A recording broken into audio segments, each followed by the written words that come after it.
Morning students, I am Mrs. Savdeep Kaur and we are doing Kantapura by Raja Rao which was published in 1938. 1938 में publish हुआ था, लेकिन time period कौन सी बात की गई है यहाँ पे 1919 से लेकर 1930 के बीच में, जब इंडियन स्ट्रगल चल रहा था, फ्रीडम स्ट्रगल चल रहा था। गांधीयन इम्पैक्ट की बात हुई है लोगों के ऊपर, किस तरह से गांधी जी के प्रभाव के कारण लोगों में यूनिटी आई और उन्होंने स्ट्रगल के अंदर पार्टिसिपेट किया।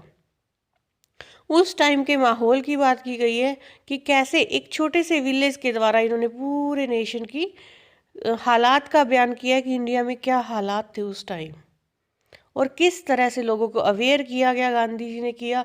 और गांधी जी को फॉलो करने वालों ने इंडिविजुअली अपने अपने गांव में, शहर में जाकर किया। अब ये सिर्फ एक पिक्चर दिखाई गई है एक विलेज कांथापुरा की।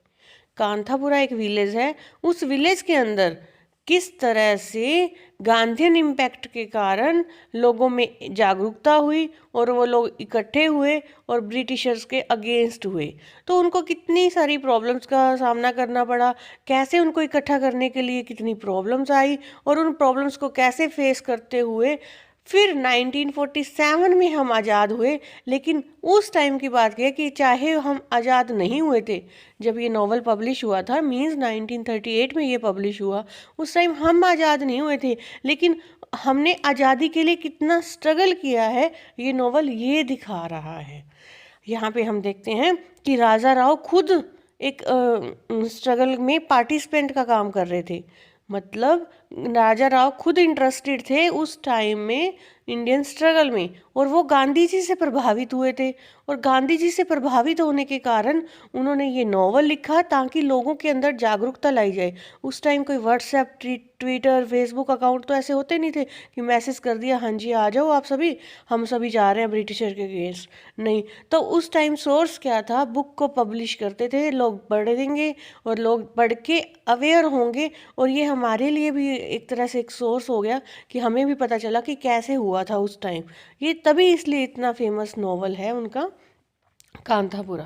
कांथापुरा जब हम पढ़ते हैं तो हमें ये ध्यान में रखना चाहिए कि हमें किन बातों के ऊपर मेन फोकस करना है, कि ये इसकी सेटिंग क्या है, नॉवल किस टाइम में लिखा गया, इसका प्लॉट कंस्ट्रक्शन कैसे है, करेक्टराइजेशन कैसे है, इम्पोर्टेंस क्या है कैरेक्टर्स की, हीरो कौन है, थीम क्या है, और ये स्टाइल किस स्टाइल में लिखा गया है। मतलब नॉवल को जो नरेटिव फॉर्म है, पॉइंट ऑफ व्यू है, वो कैसे है, किस तरह से एक राइटर लिखता है, उसकी क्या स्ट्रेटजीज हैं और कितना मीनिंगफुल, इम्पैक्टफुल है ये रीडर्स के लिए। इन सभी बातों को हम स्टेप बाय स्टेप ऑब्जर्व करेंगे। तो हम देखते हैं कि टेबल ऑफ कंटेंट्स में कि राजा राव के बारे में सबसे पहले आपको पता होना चाहिए कि राजा राव कौन है, कैसी हैं, नॉवल किसके बारे में है, वुमेन करेक्टर की क्या इम्पोर्टेंस है।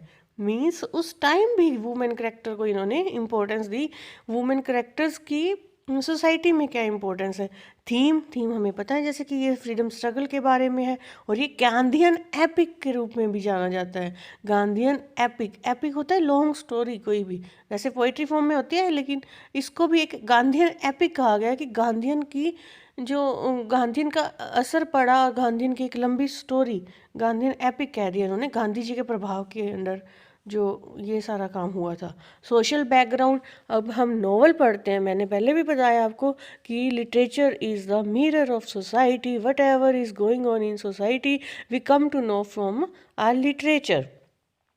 लिटरेचर से हमें पता चलता है कि सोसाइटी की क्या कंडीशन थी, और जो कंडीशन सोसाइटीज़ की होती हैं उनको हम कहाँ पे देखते हैं, लिटरेचर में देखते हैं। तो सोशल बैकग्राउंड उस टाइम में सोसाइटी में कैसे कास्ट सिस्टम था, रिलीजियस वो थे, और कितना उनके ऊपर गांधी जी का प्रभाव था, सोशल अफेयर्स कैसे थे लोगों के, इन सभी बातों का हमें पता चलता है। रिलीजियस में रिलीजियस उनकी पता चलता है कि कितने वो रिलीजियस थे, कैसे वो बिलीव करते हैं गॉडेस कंचम्मा में। पॉलिटिकल बैकग्राउंड की बात आती है तो हमें पता चलता है पॉलिटिक्स किस तरह से उस टाइम चल रही थी, ब्रिटिशर्स का राज था। स्टाइल इंडियन उनका स्टाइल है, Indianness we can see in Raja Rao's novel. Conclusion में हम देखते हैं फिर वो कैसे इसकी एंडिंग करते हैं। तो पहले हम देखते हैं कि राजा राव के बारे में। राजा राव कौन थे, इंडियन राइटर थे, Indian writer of English, means a person who lives in India but writing in English. English में लिख रहे हैं लेकिन वो इंडियन है। अब आप एक बात ध्यान से देखो, अगर वो इंडियन है तो इंडियननेस तो उसके अंदर टच आएगा राइटिंग के अंदर। उनकी लैंग्वेज, उनकी वोकैबलरी, उनका सेंटेंस फॉर्मेशन, उनका जो डायलॉग है, उनकी थीम है, सब कुछ क्या होगी? इंडियन, क्योंकि वो इंडिया से बिलोंग करते हैं।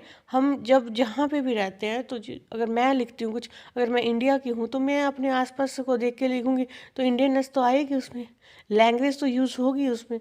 अगर कोई जहाँ पे भी रहता है तो उसकी वो बात आती है, बीच में टच आता है।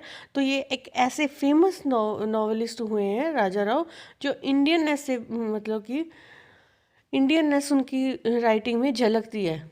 आपने आर के नारायण भी सुना होगा, है ना? ये भी काफ़ी फेमस राइटर हुए हैं राजा राव के साथ ही। ओके, हम यहाँ पे राजा राव की बात करते हैं। तो ये इनका डेट ऑफ बर्थ और डेथ वगैरह बताए गए हैं, और इनको अवार्ड भी मिले हैं, पद्म विभूषण, साहित्य अकेडमी अवार्ड भी से इनको नवाजा गया है। जो अगर एक अच्छा राइटर होता है, कुछ अच्छा इम्पोर्टेंस होती है लिटरेचर में, तो उनको अवार्ड भी दिए जाते हैं। अब कांथापुरा की बात हम करते हैं तो ये this is the story of village in south Indian named Kanthapura. एक विलेज है कांथापुरा जो राजा राव ने कांथापुरा के द्वारा पूरे इंडिया के हालात को बयान किया गया था। एक एक्सीलेंट राइटर थे वो। Simple story of village life इन्होंने डिपिक्ट की है अपने एक्स्ट्रा ऑर्डिनरी वे। उनकी क्रिएशन जो थी वो एक्स्ट्रा ऑर्डिनरी थी। टाइटल जो स्टोरी का है ये सिर्फ विलेज का नेम है, लेकिन इस नेम के द्वारा उन्होंने काफ़ी कुछ एक प्रेजेंटेशन की है। आपको बता दें, ऐसा कोई विलेज था नहीं वास्तव में, ये उनकी इमेजिनेशन थी कि एक ऐसा विलेज जहाँ पे उन्होंने सब कुछ सेटिंग सेट करके बताई। ये जो स्ट्रगल हुआ था वो तो रियलिटी है, means mixture of reality and imagination. उन्होंने खुद एक क्रिएट की कि एक गाँव के ऊपर ऐसे इफेक्ट पड़ा। जो मूर्ति है, जो उनकी खुद की अपने दिल की बात, वो मूर्ति के द्वारा करा रही है। तो फ्लैशबैक में जाते हैं। अब ये स्टोरी का नरेटिव स्टाइल क्या है कि जैसे हम देखते हैं ग्रैनी बता रही होती है स्टोरी। हमारे यहाँ पे रिवाज है इंडिया में, दादियाँ हमें स्टोरी सुनाती है, तो यहाँ पे भी एक ग्रैनी बड़ी एज्ड लेडी है जो अचक्का है। वो वुमेन है जो गांव में स्टोरी रहती है, और वो गांव वालों को स्टोरी सुना रही है कि ऐसे ऐसे हुआ था उस टाइम। जैसे हम भी अब सुनते हैं, हमारे बड़े बुजुर्ग होते हैं वो हमें बताते हैं कि जब जिन्होंने उस स्ट्रगल में पार्टिसिपेट किया होता है या सुना होता है, वो हमें बताते हैं कि हाँ जी ऐसे करते थे ब्रिटिशर्स, जो पाकिस्तान से आए हैं हमारे बड़े बुजुर्ग, वो हमें स्टोरियाँ सुनाते हैं। तो यहाँ पे भी हम देखते हैं कि जो स्टोरी सुना रहा है, यहाँ पे भी इंडियननेस का प्रभाव आ रहा है उनके ऊपर, टच है इंडियन का, इंडियननेस का टच आएगा, उनकी पूरी स्टोरी में आएगा टच। क्यों आएगा? क्योंकि वो खुद इंडियन थे। अब उन्होंने यहाँ पे नरेटिव स्टाइल भी क्या लिया है, इंडियननेस से प्रभावित होकर ही लिया है। तो यहाँ पे अचक्का है जो नरेटर है, स्टोरी बता रही है कि कैसे कैसे कुछ हुआ था। फीमेल जो करेक्टर हैं और उनको भी काफ़ी उन्होंने इम्पोर्टेंस दी है। जो protagonist of the novel, protagonist क्या होता है? हीरो। हीरो यहाँ पे हमारे इस नॉवल में कौन है? मूर्ति है जो प्रोटैगनिस्ट है। एक तरह से वो उन्हीं को ही प्रेजेंट कर रहा है। राजा राव ने अपने दिल की बात, अपने खुद की बात किसके द्वारा कहलाई गई है? मूर्ति के द्वारा कहलाई गई है। ये मूर्ति ने जैसे पार्टिसिपेट किया गांधी मूवमेंट में, इन द सेम वे राजा राव ने खुद भी किया था। अब नॉवल लिख रहे हैं तो नॉवल में नेम उन्होंने अपने कैरेक्टर का मूर्ति दे दिया। इंसिडेंट्स जो होते हैं वो रियल लाइफ से लेते हैं, या कुछ सुना होता है या कुछ पढ़ा होता है, उनसे लेके एक वो क्रिएशन कर देते हैं। जब भी कुछ लिखते हैं तो कुछ तो वो देखते हैं, पहले उनके दिमाग में कोई बात आती है, फिर ही वो नॉवल को लिखते हैं।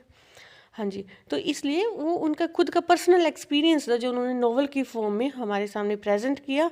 तो मिक्सचर कर दिया उन्होंने, वहाँ से उन्होंने रियलिटी उठा ली और कुछ दिमाग में आया, और कुछ स्टोरी टेलिंग अपने अचक्का के नाम से इन्होंने प्रेजेंटेशन कर दी। बात वही थी, स्ट्रगल में पार्टिसिपेट खुद किया। अब नॉवल लिखना था, कुछ तो टच देना था ताकि रीडर का इंटरेस्ट बने, रीडर उसको पढ़े, सस्पेंस हो, क्रिएटिविटी हो। अगर ये सब कुछ होता है तभी कोई बुक को पढ़ता है, अदरवाइज़ कोई बुक पढ़ता ही ना। अगर सिंपल लिख देते फिर वो तो हिस्ट्री बन जाती ना, नॉवल तो ना होता। तो इंडियन इंडिपेंडेंस मूवमेंट के बारे में इतने सालों तक जो वो मूवमेंट चला, एक गांव के द्वारा, एक करेक्टर के द्वारा उन्होंने खुद की फीलिंग पूरी वहाँ पे प्रेजेंट की। अब वुमेन करेक्टर की बात आती है, अचक्का, रंगम्मा, रत्ना, वनकम्मा, ये सारे थे जो वुमेन करेक्टर थे। इन करेक्टर से हमें पता चलता है कि कैसे सोसाइटी के अंदर मिक्सचर है। वुमेन की मेंटेलिटी को भी दिखाया गया है कि सारे करेक्टर्स कैसे अलग अलग होते हैं, कुछ जेलसी करती हैं या वुमेन के साथ कैसा बिहेव किया जाता था उस टाइम पर। मीन्स उन्होंने ये थीम सिर्फ एक मेन थीम नहीं है जो उनकी स्ट्रगल की बात कर रहे हैं, वो स्ट्रगल, इंडियन स्ट्रगल इनकी जो मेन थीम थी, उसके साथ साथ सब्साइडरी थीम्स भी लिए हैं कि वुमेन की कंडीशन क्या थी, वुमेन्स की साइकोलॉजिकल कन्फ्लिक्ट कैसे चलता था, या फिर वुमेन के साथ ट्रीटमेंट ऑफ सोसाइटी कैसे होता था। अगर कोई विडो होगी है तो उसके साथ क्या बिहेव करेंगे, ये सब उनका बताने का मकसद था इस नॉवल के द्वारा। मेन थीम तो स्ट्रगल फॉर फ्रीडम थी इंडिया के अंदर। गांधापुरा को इन्होंने गांधीयन एपिक कहा गया है। एपिक क्या होता है, एक लॉन्ग स्टोरी होती है जो काफ़ी बुक्स में, या लॉन्ग गाथा जिसको अपा कहते हैं, वो होता है।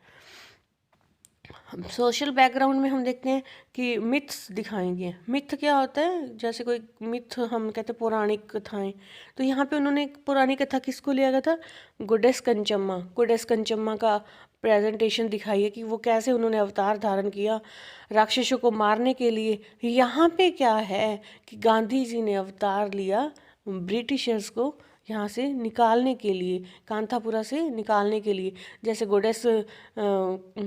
गोडेस ने वहाँ पे हेल्प कर रही थी, उनकी एक उनके लिए स्पोर्ट का काम कर रही थी कि राक्षसों का वध करेगी। In the same way Gandhi ji ने भी अवतार लिया और पॉवर्टी, इलिटरेट पीपल, उनकी मेंटालिटी दिखाई है कि गरीबी है। अगर जो इंसान गरीब है उसको खुद के खाने के लिए कुछ नहीं है तो वो फालतू में कामों में इंटरेस्ट नहीं लेगा। वो पहले सोचेगा पहले मैं अपना पेट भरूं, फिर मैं स्ट्रगल की बात करूंगा। पहले मैं अपना, अगर खाने का हमारे पास नहीं है तो इंडियन स्ट्रगल में कैसे वो भाग ले सकते थे। लेकिन इसीलिए तो ये कहा गया कि ये भी एक बड़ा रूट कॉज था जिसकी वजह से हम काफ़ी पीछे रह गए स्ट्रगल मूवमेंट में। तो वहाँ पे उनकी मेंटालिटी भी दिखाई है, सब कुछ प्रेजेंटेशन किया गया उस विलेज के करैक्टर्स को लेके हमें दिखाया गया है कि हाँ जी ये सब कुछ हुआ था एक विलेज में। जो कुछ घटित हो रहा है वो सारे नेशन के हालात को बयान करता है। वुमेन करेक्टर, उनकी सिचुएशन दिखाई गई है, मेल डोमिनेट सोसाइटी की बात की गई है। गांधीज़्म में फिर उनका धीरे धीरे कैसे विश्वास होता है, और कास्ट सिस्टम की वजह से भी लोग डिवाइड वो ब्रिटिशर्स का एक रूल था, फूट डालो राज करो की नीति जैसे हम कहते हैं। तो वो कास्ट सिस्टम के हिसाब से, क्योंकि लोग रिलीजन में ज़्यादा विश्वास रखते थे, हम ऊंचे हैं हम नीचे हैं, तो ये सब कुछ होने के कारण ही कास्ट सिस्टम काफ़ी इफ़ेक्ट था उस टाइम, जिसकी वजह से हम जो इंडिया जो आज़ाद होने में इतना टाइम लग गया। Past mingling with present, present और पास्ट का मिक्सचर इन्होंने बड़े अच्छे से दिखाया गया है। लोगों की ट्रेजेडी को भी एक्सप्लेन किया है कि कैसे लोग दुखी थे। आपने लगान फिल्म देखी होगी, लगान में वही वाले सीन है सारे, जैसे उस टाइम लगान में दिखाया गया उसी का आप देख सकते हो कि उसी तरह से ही इन्होंने भी एक विलेज की दिखाई है, लोगों को कैसे टैक्स पे करने पड़ते हैं। आमिर खान की जो फिल्म थी लगान, कैसे वो हाईली बिलीव करते हैं गॉड और गॉडेसेस में, और रिलीजन ही उनके लिए काफ़ी कुछ होता है, जिसकी वजह से वो इकट्ठे भी नहीं हो पाते। अगर उनको ऐसे, मैं ऊंची जात का हूँ वो नीची जात का है, मैं ब्राह्मण हूँ वो शूद्र है, तो वो मिलेंगे कैसे? अगर मिलेंगे नहीं तो वो स्ट्रगल कैसे करेंगे? यूनिटी नहीं होगी तो आज़ादी नहीं होगी। अगर यूनिटी पहले आ जाती तो हम पहले आज़ाद हो जाते। लेकिन फिर भी कोशिश की, मूर्ति ने काफ़ी कोशिश की, लोगों को अवेयर किया with the help of education. उन्होंने अवेयर किया, क्योंकि एजुकेशन होगी तो नॉलेज होगी, नॉलेज होगी तो जागरूकता आएगी, जागरूकता आएगी तो वो कुछ करेंगे कि हाँ हमारे साथ बुरा हो रहा है, हमें तभी पता चलेगा। लेकिन जो हमारे इम्पैक्ट किन चीज़ों का था, पॉवर्टी थी, इलिटरेसी थी, इनकी वजह से हम काफ़ी पीछे रह चुके थे उस टाइम। तो रिलीजियस बैकग्राउंड की बात आती है, सोशल बैकग्राउंड की बात आती है, मिथ्स की बात आती है। यहाँ पे दिया हुआ है कि रामा सीता रावण, ये क्या है? कांथा पुराण में एक मिथ थी, जैसे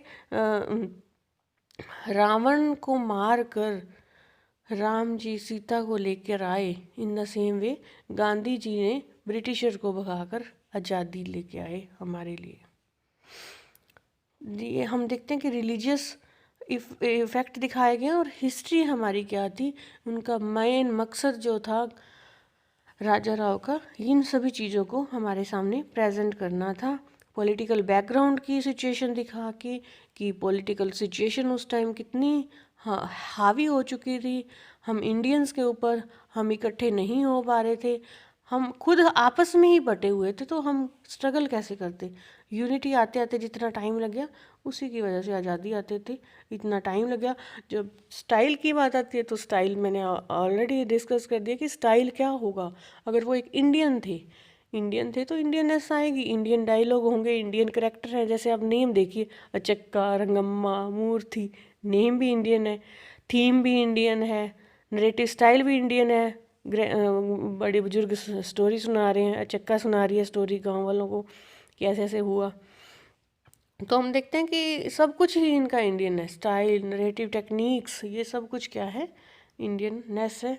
और इसमें कंक्लूजन में फिर दिखाया कि चाहे 1938 में जब ये बुक पब्लिश हुई तब हम आज़ाद नहीं हुए थे, लेकिन गांधीयन इम्पैक्ट के अंदर, उस स्ट्रगल के अंदर जो गांधी जी ने मूवमेंट चलाए, नॉन कोऑपरेशन मूवमेंट, और ये साल्ट मूवमेंट भी एक चला था, तो इन सब का लोगों के ऊपर असर जरूर हुआ।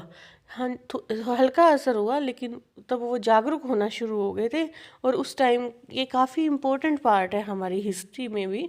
तो इसी वजह से ये नावल इतना फेमस हुआ कि उन्होंने इस नावल के जरिए, हम कहते हैं कि pen is mightier than sword, pen की जो पावर थी, पेन की पावर मीन्स यहाँ पे राइटिंग की जो पावर है, उन्होंने लिखकर बुक, एक नोवेल पब्लिश करके उसके द्वारा लोगों को जागरूक किया। एक तरह से ये भी तलवार का काम कर रहा था ब्रिटिशर्स के लिए। ब्रिटिशर्स को काफ़ी वो होता था, कई बार वो बैन भी लगा देते थे बुक्स के पब्लिशन पे, क्योंकि हम फ्री नहीं थे उस टाइम पे। तो काफ़ी कुछ ऐसा होता रहा है उस टाइम, अगर आप डीपली स्टडी करते हो तो।